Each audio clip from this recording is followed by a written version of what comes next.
खबरें लेकर हाजिर हूं मैं अशोक कुमार अंज। तो आइए चलते हैं खबरों की ओर। अंज न्यूज मीडिया के हथौड़ा मार ग्लोबल लाइव शो में आपका स्वागत है।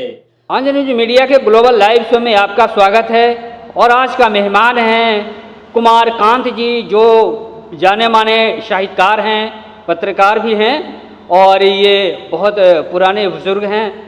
और हम इनसे जानना चाहते हैं महारानी अहिल्याबाई होलकर के विषय में कि उनका गया में और ख़ास करके जो उनका विशेष महत्व रहा है विष्णुपद में, उसके लिए आप क्या विशेष योगदान के विषय में बताएंगे?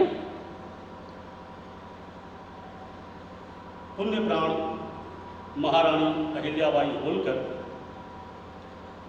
जिनका जन्म 31 मई 1725 ईस्वी में, अवतरण तिथि है 31 मई 1725 और परिनिर्वाण तिथि है 13 अगस्त 1795। महारानी अहिल्याबाई होलकर संपूर्ण भारत यदि कहा जाए तो अतिशयोक्ति नहीं होगी। 12 ज्योतिर्लिंगों का उद्धार इन्होंने किया संपूर्ण भारत में। बिल्कुल। बहुत सारी धर्मशालाएं बनवाई, कितने ही मंदिर बनवाए और एक सूत्र में संपूर्ण भारत को जोड़ा। गया के लिए खास इनका योगदान क्या रहा? गया के लिए ये गया का मंदिर जो इन्होंने बनवाया था। कौन सा मंदिर? विष्णुपद मंदिर। जी जी बिल्कुल, विष्णुपद मंदिर में। उसका निर्माण वर्ष है 1766।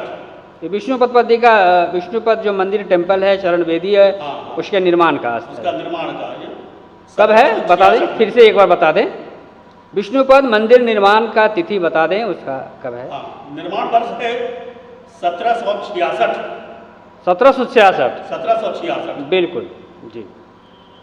और उन पर जो मैंने कविता लिखी है जी जी, जिसमें उनके संपूर्ण जीवन का अध्याय जुड़ता है। उन्होंने कैसे किया और कितनी वो धर्म प्राण थी। भारतवर्ष में बहुत कम और खासकर महिलाओं में अभी आपको केंद्र ने दिया है 33%। जी जी बिल्कुल, वंदन आरक्षण। हाँ, नारी ऐसी बात नहीं है कि पुरातन युग से ही हमारे यहाँ भारतवर्ष की नारियां बहुत आगे थी, धर्मशास्त्र में भी, धर्म में भी और राज्य संचालन में भी। बिल्कुल, बहुत सारे उदाहरण हैं। तो आप ये कविता हमारी सुनिए। बिल्कुल। तो अभी आप सुन रहे हैं जो इसी चर्चा के बीच में ये कुमार कांत जी हैं, जो साहित्यकार हैं, कवि हैं। तो आइए इनसे सुनते हैं इनकी जुबानी। ये पितृपक्ष पे कुछ लिखे हैं, कविता है पितृपक्ष पे जी, गैर धार्मिकता पे है। तो आइए सुनते हैं कुमार कांत जी से उनकी रचना। जी सुनाए कुमार कांत जी। धर्म प्राण थी, महाप्राण थी, धन्य अहिल्याबाई, धन्य धन्य जनजीवन को करने जगती में आई। धर्म प्राण थी, महाप्राण थी, धन्य अहिल्याबाई, धन्य धन्य जनजीवन को करने जगती में आई। कठिन परिस्थितियों से मन में विचलन कभी न आया। बहुत सारी कठिन परिस्थितियों को झेलने के बावजूद उनका धर्म प्राण स्वरूप जग जाहिर था। कठिन परिस्थितियों से मन में विचलन कभी न आया। जीवन के निसंग समय ने उन्हें नहीं भरमाया। पाकर भी वैधव्य काल की गति से हार न मानी। पाकर भी वैधव्य काल की गति से हार न मानी। क्लेश मुक्त भारत को करने की निज मन में ठानी। उत्तर से दक्षिण तक, पूर्व से पश्चिम तक जाकर, उत्तर से दक्षिण तक, पूर्व से पश्चिम तक जाकर 12 ज्योतिर्लिंगों का उद्धार किया हर्षाकर। कई धर्मशालाएं कितने ही मंदिर बनवाए, एक सूत्र में जोड़ जनों के मन में तीर्थ जगाए। भाषाओं के लिए एक समरूप स्नेह था मन में, ललित कलाएं गीत और संगीत सधे जीवन में। साहस की प्रतिमूर्ति धैर्य से संयुक्त नीति विचारक, पुण्य श्लोक महारानी थी देवी कीर्ति संधारक। प्रजाहितैषी ज्ञान चक्षु थे भरे सदा शयता से, निसंबल के आश्रय दाता समता से ममता से। भरत वंश जब घोर विषादों से विपन्न आहत था, भरत वंश जब घोर विषादों में विपन्न आहत था, एकमात्र इंदौर महारानी का दृढ़तम व्रत था। विध्वंसक था मुगल काल निष्प्राण बने देवालय, विध्वंसक था मुगल काल निष्प्राण बने देवालय। स्वत्व बचाने आगे आया कल्याणी सचिवालय। महारानी अहिल्याबाई का जो सचिवालय था उसका नाम ही कल्याणी था। वाह, कल्याणी नाम से उनका सचिवालय था। विध्वंसक था मुगल काल निष्प्राण बने देवालय, स्वत्व बचाने आगे आया कल्याणी सचिवालय। देश काल की देख पात्रता कर सर्वस्व समर्पण। वाह, देश काल की देख पात्रता कर सर्वस्व समर्पण, बना होलकर वंश ख्याति के धर्म शिखर का दर्पण। देश काल की देख पात्रता कर सर्वस्व समर्पण, बना होलकर वंश ख्याति के धर्म शिखर का दर्पण। मानवता की विजय छिपी होती सद्धर्म दया में, मानवता की विजय छिपी होती सद्धर्म दया में। दिया बृहद उपहार विष्णुपद मंदिर बना गया में। वाह, बिल्कुल। मानवता की विजय छिपी होती सद्धर्म दया में। बहुत खूब। दिया बृहद उपहार विष्णुपद मंदिर बना गया में। बहुत खूब, फिर से दोहरा दीजिए इसी तरह। मानवता की विजय छिपी होती सद्धर्म दया में, दिया बृहद उपहार विष्णुपद मंदिर बना गया में। बहुत खूब, बहुत खूब। यहाँ बहुत सुवरिष्ठ संत सज्जन ज्ञानी हैं रहते। बहुत खूब। यहाँ बहुत सुवरिष्ठ संत सज्जन ज्ञानी हैं रहते, अंतः सलिला में नित मज्जन दर्शन पूजन करते। बहुत खूब, बहुत खूब। यहाँ बहुत सुवरिष्ठ संत सज्जन ज्ञानी हैं रहते, अंतः सलिला में नित मज्जन दर्शन पूजन करते। लोग यहाँ आकर प्रणदे श्रद्धा पर्व मनाकर, करते पित्रोद्धार पिंड कर मोक्ष मंत्र गागा कर। बहुत खूब। लोग यहाँ आकर प्रणदे श्रद्धा पर्व मनाकर, करते पित्रोद्धार पिंड कर मोक्ष मंत्र गागा कर। नर नारी के लिए तृप्ति के गीत सिद्धियां गाती। बहुत खूब, बहुत खूब। नर नारी के लिए तृप्ति के गीत सिद्धियां गाती, पाने को अपवर्ग स्वर्ग की निधियां सारी आती। बहुत खूब, बहुत खूब। करते जो सत्कर्म धर्म की ध्वजा वही फहराते, करते जो सत्कर्म धर्म की ध्वजा वही फहराते। युग युगांत तक यश गाथाएं सब उनकी अपनाते। बहुत खूब। मैं अपनी काव्यांजलि बिल्कुल महारानी अहिल्याबाई होलकर को समर्पित कर रहा हूँ।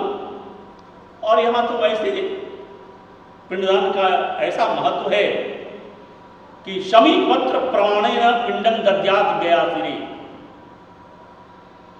आप शमी पत्र के बराबर भी यदि आप पिंडदान करते हैं तो पितरों को यहाँ मोक्ष मिल जाता है। सर, ऐसा भी कहा गया है कि यदि गया में फल्गु नदी के जल में पांव भी स्पर्श हो जाते हैं तो उनके पूर्वजों को मुक्ति मिल जाती है, मोक्ष मिलती है। वैसी ही बात नहीं है। जी जी। बात इससे आगे बढ़कर ये है जी कि जैसे ही यहाँ लोग गया की धरती पर पांव रखते हैं जी, तो पितरों की आकांक्षाएं बढ़ जाती हैं। वाह, बिल्कुल बिल्कुल बिल्कुल सच्ची बात, बिल्कुल। और यदि वो यहाँ फल्गु के जल में जल का तर्पण उन्होंने किया, जी जी, जल का स्पर्श किया, जी, जलदान किया पुत्रों को, जी, जलांजलि, जलांजलि, जी बिल्कुल। तो निश्चित रूप से उन्हें मोक्ष की प्राप्ति होती है।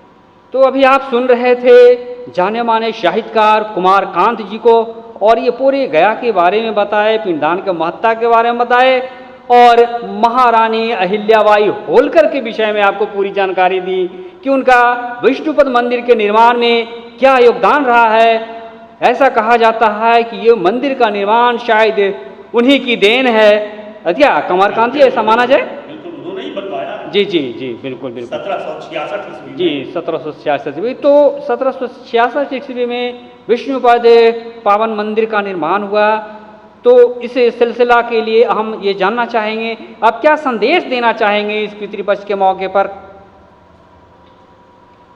यह महीना और महीने का यह पक्ष पितृपक्ष के नाम से ख्यात है, विख्यात है। यह पितरों का पक्ष है जिसमें उनकी संतानें, उनकी संतति श्रद्धापूर्वक आकर यहाँ पिंडदान करते हैं, अपने पितरों को श्रद्धा अर्पण करते हैं। और यहाँ की जो क्रियाएं हैं, 45 वेदियां हैं, वैसे तो आप जानते हैं कि सीता जी ने पिंडदान किया था। जिस समय वो यहाँ पहुंचे थे, राम, लक्ष्मण और सीता, इसी बीच दशरथ जी दिवंगत हो गए थे। कथा आती है पुराणों में कि उनकी आत्मा आई और उन्होंने पिंडदान पाने की आकांक्षा जाहिर की। राम और लक्ष्मण, उस समय बहुत जंगल था यहाँ, तो राम लक्ष्मण इस पार चले आए, नदी के इस पार, वो पूरब की ओर उस समय थे जहाँ उनकी आत्मा आई थी, और ये पश्चिम में सामग्री लेने के लिए चले आए। महारानी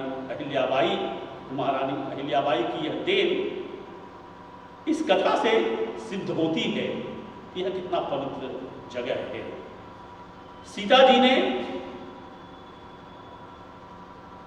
वहां बैठकर समय व्यतीत करना चाहा,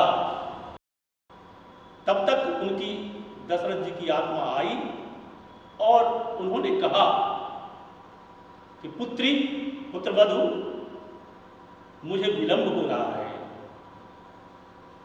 सीता जी ने उत्तर दिया कि आपके दोनों सुपुत्र तो सामग्री लाने गए हैं पिंडदान के लिए। तो उन्होंने कहा कि नहीं, जो तुम्हारे पास है तुम्हारा भी अधिकार है। यह देखिए हमारे शास्त्रों में जो ये वर्णन आता है, बिल्कुल बिल्कुल, कि पुत्र वधू को भी अधिकार है, यानी स्त्रियों को भी अधिकार है कि वो पिंडदान करे। जी जी जी, यह एक बहुत बड़ी बात होती है, और यह आज से नहीं, युगों से हमारे यहाँ प्रचलित है। तो सीता जी खेल रही थी, बालू पर बैठी थी, प्रतीक्षा में समय गुजर रहा था। तो उन्होंने कहा, दशरथ जी की आत्मा ने, कि पुत्री, तुम ही पिंडदान कर दो, तुम मेरी पुत्र वधू हो और तुम्हें पूरा अधिकार है, और तुम जो मुझे दोगी, पिंडदान करोगी, तो मुझे मोक्ष मिल जाएगा। जिस तरह से राम देते और मुझको मोक्ष मिलता, उसी तरह से तुम्हारे देने पर भी मुझे मोक्ष की प्राप्ति हो जाएगी। बिल्कुल।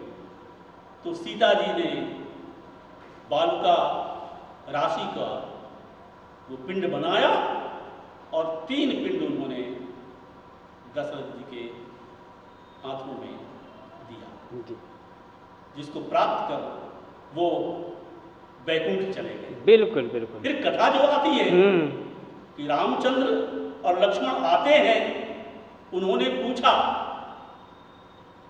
कि हमारे पिताजी आए थे, पिंडदान उनको लेना था।